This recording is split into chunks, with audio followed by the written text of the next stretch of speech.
Bangladesh premier league BPL এর আসন্ন আসরের জন্য দেশীয় ক্রিকেটাররা হাঁকাচ্ছেন কোটি টাকার উপরে। বিশেষ করে গেলবারের দল কুমিল্লা ভিক্টোরিয়ান্স, যারা আসলে এবার অংশগ্রহণ করছে না, যার কারণে কুমিল্লা নামে কোনো দল না থাকাতে কুমিল্লার ক্রিকেটার বর্তমানে এখন ফ্রি বার্ড হয়ে গেছে। তাই তাদেরকে সবাই ছুতে চেষ্টা করছে, সবাই সবার খাঁচার মধ্যে বন্দি করতে যাচ্ছে এবং খাঁচায় বন্দি হওয়ার শর্তে বাংলাদেশের এই বিপিএল এর কুমিল্লা ভিক্টোরিয়ান্সের ক্রিকেটাররা অনেক বেশি দাম হাঁকাচ্ছেন। সর্বনিম্ন প্রাইসই হচ্ছে কোটির উপর 1,10,00,000 টাকা। আমরা যদি আগে শুধু কুমিল্লা ভিক্টোরিয়ান্সের ক্রিকেটার না, কুমিল্লা ভিক্টোরিয়ান্সের বাইরে থাকা কিছু ক্রিকেটারও তারাও হাঁকাচ্ছেন কোটির উপরে। যদি আমি কুমিল্লা ভিক্টোরিয়ান্সের ক্রিকেটারদের কথা বলি, প্রথমত লিটন দাসের কথা বলি। লিটন দাসকে নিয়ে তো রীতিমতো কারাকারিতে মেতেছে দুটি দল, চট্টগ্রাম কিংস এবং আরও একটি দল। তারা লিটন দাসকে পেতে দুর্দান্ত চেষ্টা একটা চালিয়ে যাচ্ছেন। তারা চাচ্ছে লিটন দাসকে, একটি দল তো লিটন দাসকে অফার দিয়েছে যে দলের আইকন ক্রিকেটার করা হবে, তাকে দলের অধিনায়কত্ব দেওয়া হবে এবং সেজন্য সে চার্জ করছে 1,20,00,000 টাকা। এখন সেটির একটি মানে গোপন তথ্যের সূত্রে জানা গিয়েছে যে সে এই প্রাইসটা হাঁকাচ্ছেন। এখন পর্যন্ত চূড়ান্ত হয়নি, কিন্তু চট্টগ্রাম কিংস তাকে চাচ্ছে, এটা সত্য। আরেকদিকে কুমিল্লা ভিক্টোরিয়ান্সের আরেক ক্রিকেটার বাংলাদেশের কাটার মাস্টার মুস্তাফিজুর রহমানের কে পেতে তিনটি দল কারাকারি শুরু করে দিয়েছে অলরেডি। প্রথমে শোনা গিয়েছিল যে ফরচুন বরিশাল হয়তো বা মুস্তাফিজকে তাদের দলে নিতে পারে। এখন শোনা যাচ্ছে ফরচুন বরিশালের সাথে চট্টগ্রাম কিংস, পাশাপাশি তাদের সাথে ঢাকা এবং রাজশাহীর নাম, চারটি দলের নামও শোনা যাচ্ছে যে তারা মুস্তাফিজকে নিতে চায়। সেক্ষেত্রে দুইটি প্রাইস সামনে এসেছে। একটি প্রাইস সামনে এসেছে যে মুস্তাফিজ 1,10,00,000 টাকা চাচ্ছেন, আবার আরেকটি প্রাইস সামনে আসলো যে মুস্তাফিজ 2 কোটি টাকা আসছেন। এখন বাংলাদেশের প্রেক্ষাপটে এই 2 কোটি টাকা তো অনেক হিউজ পরিমাণ একটি টাকা। গত বিপিএলে রংপুর রাইডার্সের হয়ে খেলার জন্য সাকিব আল হাসান 1,75,00,000 টাকা চার্জ করেছিল। সর্বোচ্চ বাংলাদেশের বিপিএল ইতিহাসে কোনো লোকাল ক্রিকেটার এত টাকা চেয়েছিল। দ্বিতীয় সর্বোচ্চ তাহিদ হৃদয় কুমিল্লা ভিক্টোরিয়ান্সের হয়ে খেলার জন্য 1,10,00,000 টাকা চার্জ করেছিল। বাকি ক্রিকেটারদের মধ্যে তাসকিন আহমেদ, শরীফুল ইসলাম, তারা 70,00,000 টাকা। আর ড্রাফট থেকে যারা দল পেয়েছে এক ক্যাটাগরি ক্রিকেটার তো বাকি রইল না। তামিম ইকবাল খুব সম্ভবত 85,00,000 টাকা গত বিপিএলের জন্য নিয়েছিল। 1 কোটি টাকা শোনা গিয়েছিল আরেকজন ক্রিকেটারের কথা। তো এবারের বিপিএলে কিন্তু সব যে বড় ক্রিকেটার বা আমাদের এখন আপকামিং তারকা যারা 5-7 বছর বাংলা জাতীয় দলে খেলে ফেলেছে, তারা 1 কোটির উপর চার্জ করছে। কুমিল্লা ভিক্টোরিয়ান্স আরেকজন ক্রিকেটার তাহিদ হৃদয়ের কথা শোনা যাচ্ছে, সে 1.5 কোটি টাকা চার্জ করছে। আবার আরেকটি সূত্র বলছে যে তাহিদ হৃদয় চাচ্ছে 1,10,00,000 টাকা। গত বিপিএল 1,10,00,000 টাকা দিয়ে সে কুমিল্লা খেলেছিল, এবারও চাচ্ছে সে 1,10,00,000 টাকা। তবে তাকে পেতে কোন ফ্রাঞ্চাইজিগুলো আগ্রহী হয়েছে সেটির আসলে সঠিক তথ্য জানা যায়নি। এই গেল তিনজন কুমিল্লা ভিক্টোরিয়ান্সের ক্রিকেটার। এর বাইরে গত বিপিএল এর ঢাকার হয়ে খেলার দুর্দান্ত ঢাকার হয়ে খেলা শরীফুল ইসলামের কথা শোনা যাচ্ছে যে শরীফুল ইসলাম যে দলেরই হোক না কেন সে চাচ্ছে 1 কোটির উপরে, 1 কোটি টাকার মতোই চাচ্ছে। মেহেদী হাসান মিরাজের নাম শোনা যাচ্ছে যে মেহেদী হাসান মিরাজকে আগে বলেছিলাম যে ফরচুন বরিশাল হয়ে সে খেলবে না, সে ঢাকার কথা শোনা গিয়েছিল যে ঢাকাতে সে খেলবে। তবে আমি ঢাকার কর্তৃপক্ষের সাথে কথা বলেছিলাম, তারা বলল যে সে ঢাকার হয়ে খেলবে। সেটা এখন পর্যন্ত সত্য নিউজ নয়, যদি হলেও ভবিষ্যতে যদি হয় আর কি। তবে মেহেদী হাসান মিরাজ শোনা গিয়েছে যে সে ভারতের 2টি টেস্ট এবং 3টি টি20 সিরিজে খেলতে যাওয়ার আগে সে নাকি একটি দলের সাথে চুক্তি করে গিয়েছে 1 কোটি টাকার বিনিময়ে। আমাদের সিনিয়র ক্রিকেটার জাতীয় দলের মুশফিক এবং মাহমুদুল্লাহ কথা শোনা যাচ্ছে, তারা নাকি 1 কোটি টাকা চার্জ করছে।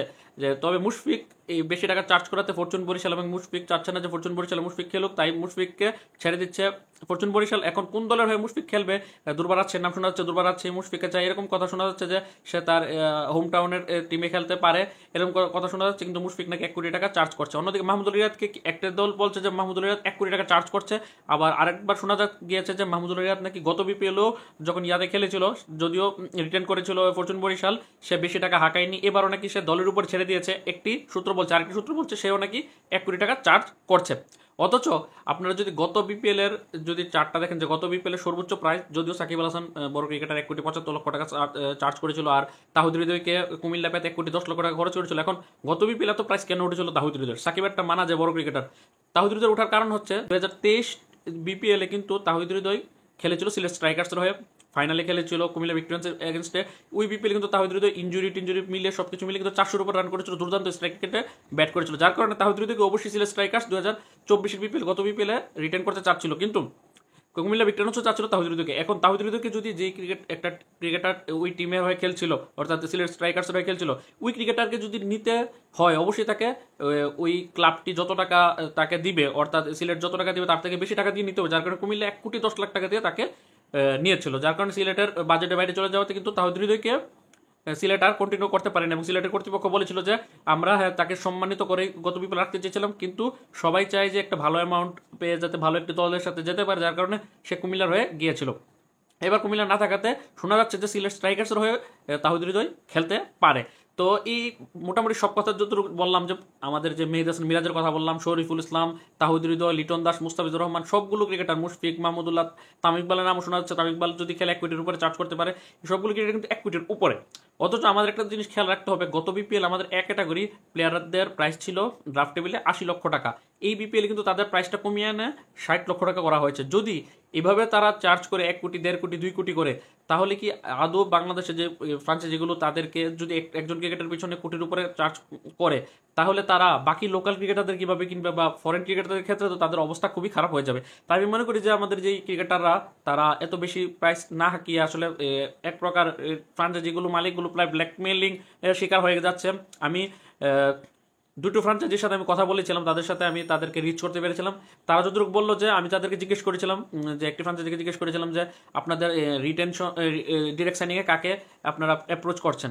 উনি আমাকে বললো যে এখন যদি আমি আপনাকে তার নাম বলি এবং সেটি নিয়ে আপনি কোনো ভিডিও মেক করেন, সেক্ষেত্রে ওই ক্রিকেটাররা ওই পার্টিকুলার ক্রিকেটারের প্রাইসটা আরও বেড়ে যাবে, যার কারণে তারা কেউ ডিসক্লোজ করতে চাচ্ছে না, কোনো ফ্রাঞ্চাইজি বলতে চাচ্ছে না যে তারা লোকাল ক্রিকেটার কাদেরকে নিচ্ছে। অথচ বাইরের ফরেন ক্রিকেটারদের ক্ষেত্রে কিন্তু বলতে কারো বাধা নেই। তবে ফরেন ক্রিকেটারদের ক্ষেত্রে অনেক ক্রিকেটারের প্রাইস আপ হয়ে গেছে। যেমন ডেভিড মালানের কথা শোনা যাচ্ছিল যে ফরচুন বরিশাল হয়ে খেলতে পারে পুরো সিজন, কিন্তু এখন শোনা যাচ্ছে ডেভিড মালান নাকি পুরোপুরি চুক্তিবদ্ধ পুরোপুরি হয়নি ফরচুন বরিশালের হয়ে। ফরচুন বরিশালের এই ডেভিড মালানের নামটা আসার কারণে নাকি তার প্রাইস আরও বেড়ে গেছে। আরও 2টি ফ্রাঞ্চাইজি ডেভিড মালানকে চেয়ে আসন্ন বিপিএল আগ্রহ প্রকাশ করেছে, এতে করে কিন্তু তার ডিমান্ড আরও বেড়ে যাচ্ছে, যার কারণে আসলে মূলত ফ্রাঞ্চাইজিগুলো তাদেরকে রিচ করতে পারলেও, তাদের সাথে যোগাযোগ করতে পারলেও তারা কোনো সময় বলতে চায় না যে কোন ক্রিকেটার তাদের দলে আসছে। একটা আইডিয়া দেয় বা একটু ঘুরিয়ে ফিরিয়ে বলে, কিন্তু সরাসরি বলতে চায় না, কারণ সরাসরি বললে ওই ক্রিকেটারকে যতক্ষণ পর্যন্ত আপনি পেপারে সাইন না করানো হয় ততক্ষণ পর্যন্ত তার ডিমান্ডটা কিন্তু আকাশচুম্বীও হয়ে যেতে পারে। তো এই ছিল একটি অবস্থা। এবারে বিপিএল 60 লক্ষ টাকা এক ক্যাটাগরি, কারণ যে ক্রিকেটারদের কথা বলছি ওই সবগুলো ক্রিকেটার যদি প্লেয়ার ড্রাফটে আসলে তাদের সর্বোচ্চ ক্যাটাগরি, এক ক্যাটাগরিতে তাদের প্রাইস হবে 60 লক্ষ টাকা। এখন 60 লক্ষ টাকা হলে সেক্ষেত্রে যখন ড্রাফট থেকে কেনা হবে তখন 60 লক্ষ টাকার কমও তাকে দেওয়া যাবে না, 60 লক্ষ টাকার বেশিও সে চার্জ করতে পারবে না। সেক্ষেত্রে ফ্রাঞ্চাইজিগুলো চিন্তা করছে যে এই বড় ক্রিকেটার যারা কোটির উপর হাঁকাচ্ছেন তাদেরকে সরাসরি চুক্তিতে এতগুলো ক্রিকেটার না নিয়ে আমরা ড্রাফটের জন্য রেখে দিই। যদি এরকম কিছুটা হয় তাহলে আমি মনে করি যে অনেক ক্রিকেটার আছে, কারণ 60টি দলে তো সর্বোচ্চ 7জন বড় আইকন ক্রিকেটার কি নেওয়া হবে। সেক্ষেত্রে দেখা যাবে যে যারা এর থেকে বেশি চার্জ করছে, আমি অনেক ক্রিকেটারের নাম তো বলিনি, তাসকিনের নাম ছিল এখানে, তারপরে আরও অনেক ক্রিকেটার রয়েছে জাতীয় দলের বড় ক্রিকেটার। শান্ত শোনা যাচ্ছে যে 1 কোটি 10 লক্ষ টাকা চার্জ করবে শান্ত, তবে শান্ত পারফরমেন্সটা কি টি20তে সেটি দেখার বিষয়। আর অনেক ক্রিকেটার রয়েছে, কিন্তু জাতীয় দলের সবার কথা বলা সম্ভব হচ্ছে না। সেই ক্রিকেটার যদি এভাবে চার্জ করে তাহলে 60টি দল কোথায় যাবে? সেক্ষেত্রে কিন্তু তারা ওই ড্রাফট থেকে তাদেরকে নিবে। এখন যদি ক্রিকেটাররা যদি ওই টিম ওনারদের সাথে একটি নেগোসিয়েশনে যায় যে ঠিক আছে আপনিও যাতে লসে না পড়েন, আমিও যাতে একটা ভালো একটা প্রাইস অ্যামাউন্ট পাই, সেক্ষেত্রে দুজন একটু কম্বিনেশন করে কিন্তু চাইলে কিন্তু একটা কম্বাইন রিলেশনশিপের মাধ্যমে তারা একটা উপর নিচ করে প্রাইসটা কিন্তু তারা চাইলে খেলতে পারে। এখন এটা যদি না করে আমি মনে করি যে ফ্রাঞ্চাইজিগুলো ক্ষতিগ্রস্ত হবে, এমনকি ক্রিকেটার ক্ষতিগ্রস্ত হতে পারে। এখন আপনি ধরেন 1 কোটি 20 লাখ টাকা চার্জ করছেন, কিন্তু দেখা গেল ওই ফ্রাঞ্চাইজি আপনি নিতে পারলো না। এখন পরবর্তীতে আপনি ড্রাফট টেবিলে উঠলেন, আপনি ম্যাক্সিমাম প্রাইস এক ক্যাটাগরিতে থাকলে আপনি পাবেন মাত্র 60 লক্ষ টাকা। সেক্ষেত্রে আমি মনে করি 1 কোটি 20 লক্ষ টাকা চার্জ না করে সেক্ষেত্রে 80 লক্ষ 90 বা 1 কোটি হলেও যাতে তারা নেগোসিয়েশনে গিয়ে তারা যাতে ওই দলের সাথে চুক্তিবদ্ধ হয়ে যায়, এতে কিন্তু দলের সাথে কিন্তু একটি সম্পর্ক বিল্ড আপ হবে। উদাহরণস্বরূপ আমি একটা উদাহরণ বলতে, ধরুন যে ক্রিকেটার ওই ক্রিকেটাররা একটি ফ্রাঞ্চাইজির কাছে 1 কোটি 20 লাখ টাকা চাইলো, পরবর্তীতে তারা তাকে নিতে পারলো না, অ্যাফোর্ড করতে পারলো না, কিন্তু ড্রাফট টেবিল থেকে ওই ক্রিকেটারকে পিক করলো 60 লক্ষ টাকা দিয়ে। তারপর ওই ক্রিকেটারের সাথে ওই ফ্রাঞ্চাইজির মালিকের কিন্তু সম্পর্কটা এই পুরো বিপিএল জুড়ে কিন্তু ওইভাবে থাকবে না, তা দুজনের মধ্যে একটা মনোমালিন্য থাকবে। তাই আমি মনে করি যে আসলে এত বড় বড় প্রাইজ না হাঁকিয়ে আসলে আমাদের যে ক্রিকেটার এত বড় বড় প্রাইজ হাঁকাচ্ছে তারা কি আসলে এত বেশি ভ্যালুয়েবল না টি20-র জন্য? কারণ আমাদের টি20-তে পারফরমেন্স আমরা সবাই জানি। তাই আমি মনে করি যে একটু মানে লিমিটেশনের মধ্যে থাকা উচিত ক্রিকেটারদের, এবং ফ্রাঞ্চাইজিদেরও আসলে ক্রিকেটারদের সম্মান করা উচিত। কারণ আপনি বিদেশের ক্রিকেটার আনতে গেলে, যেমন গত বিপিএল মোহাম্মদ রিজওয়ানকে 6টি ম্যাচের জন্য কুমিল্লা ভিক্টোরিয়ান্স 1 কোটি 80 লাখ টাকা দিয়ে এনেছিল, প্রতি ম্যাচ প্রতি 30 লাখ টাকা করে।